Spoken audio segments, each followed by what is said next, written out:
Welcome back to News Center. Now, still on the issue of unfair trade practices, now small traders earlier this week decried the high cost of doing business in the country, citing what they protested against, what they termed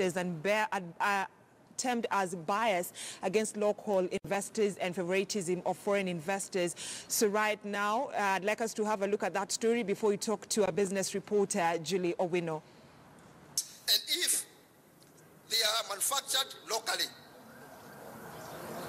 the common wananchi will benefit more. But if they are manufactured locally, the power is too costly. Transport is too costly. So they end up being higher than commodities from outside. So our government, please do something to the manufacturers.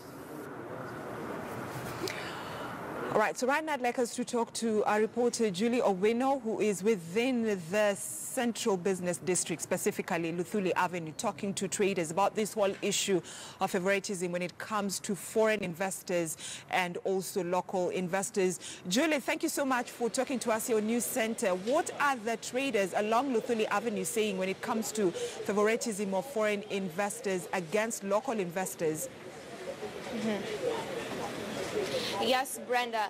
What I'm getting from the traders, these are specifically electronic traders along Luthuli Avenue. They feel like the business has changed so far since the Chinese counterparts started coming into the country. And I want us to get a deep insight from one of the traders, that is Emmanuel Omolo, who can confirm to us that exactly business has not been the same for them since the Chinese counterparts came in. Thank you so much for joining us, Emmanuel. I'd like you to confirm to us, is it true that Chinese has taken over business in Kenya so far in terms of also electronic?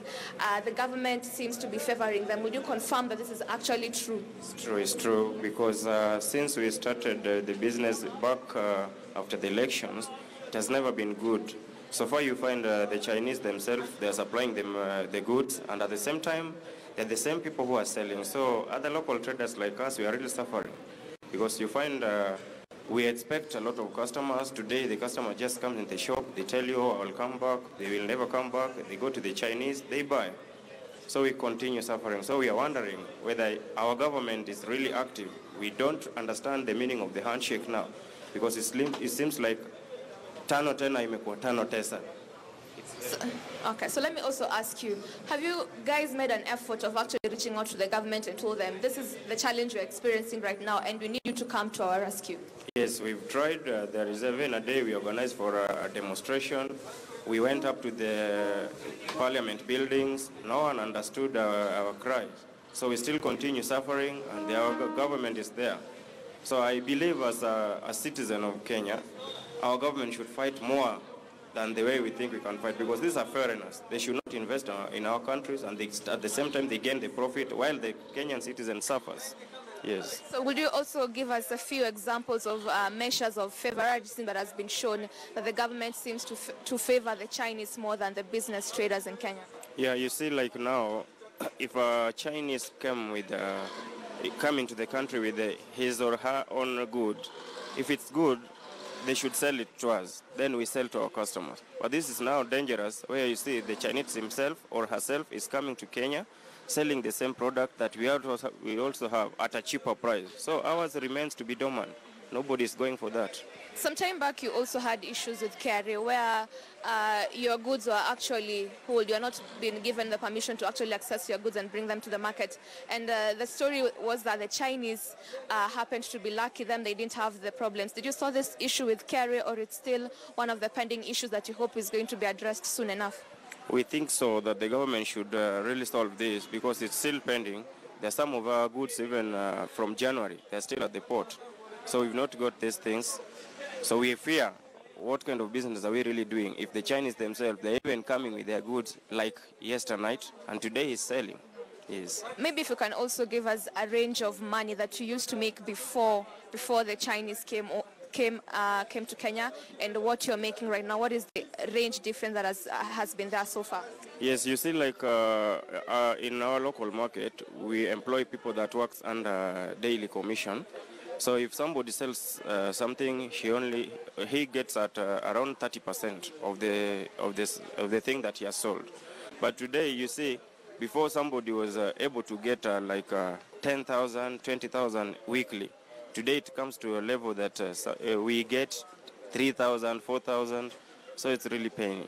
It's really paying. And to the big businessmen, somebody who was capable of getting 10 million, it's back now to 2 million. You are not even capable of paying the shop rent. You are not capable of paying the workers. So it's really paying. Yeah. Thank you so much, Emmanuel. Brenda, as you've heard, there's quite a difference. There's quite a big difference when you hear the traders say that before they used to make 10,000 probably in 3 days, and right now they're only making 3,000 shillings, meaning there's quite a huge challenge happening in this place. And at the same time, we've also heard him talk about the fact that their goods are still being held at the port of Mombasa. That is since January, and we are close to the year ending. Over to you, Brenda. Julie, and just before we hear what President Uhuru Kenyatta had to say about the small, medium enterprise business people, rather, it would be interesting to know what traders along Luthuli Avenue have to say, because there has been a major concern that Luthuli Avenue has been, some of the shops are staffed with counterfeit goods.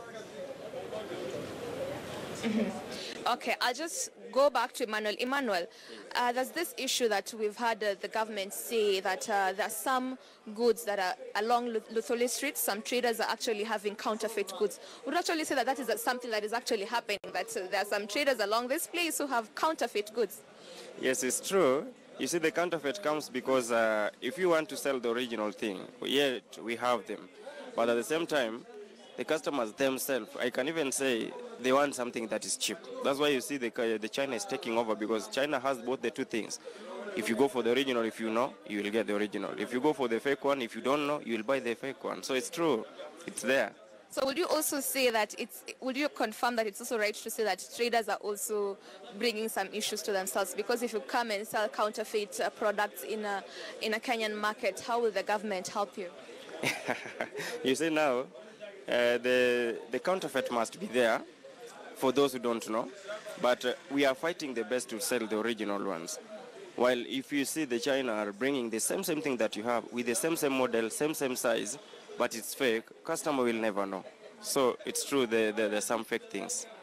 Thank you so much, Emmanuel. Brenda, Emmanuel has just confirmed that actually there's some counterfeit goods found in some shops, but not all of them. Over to you, Brenda. All right, thank you so much, Julia Wino. Now let's have a look at what President Uhuru Kenyatta had to say during the SMEs roundtable meeting when it comes to the government relooking into the issue of supporting local investors. Even as the country welcomes foreign investors, let's just listen in to that remark by President Uhuru Kenyatta.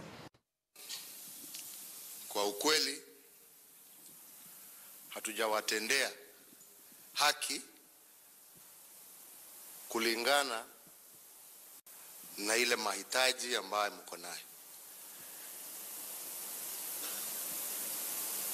Mkiwa wale watu ambao kwa ukweli ndio nguzo ya uchumi wetu. Tukiangalia, na ndipo naambia hata wale ambao wameko hapa mbele yangu, kwa sababu wengi tuambiane ukweli. Hakuna mmoja wenu amewahi kukutana na hii watu. Hakuna. Because we don't have time for them. And at the same time, wafanyabiashara wakubwa, hawa ndio tunafungulia milango kila siku. That's the truth. And we must actually now be honest with each other.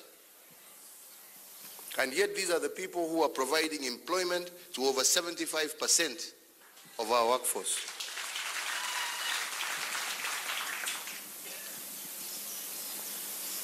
Na ndipo nilisema pale awali, hii mkutano haiwezi ishie hapa. Hii mkutano tumesikia. Ile ambaye imebaki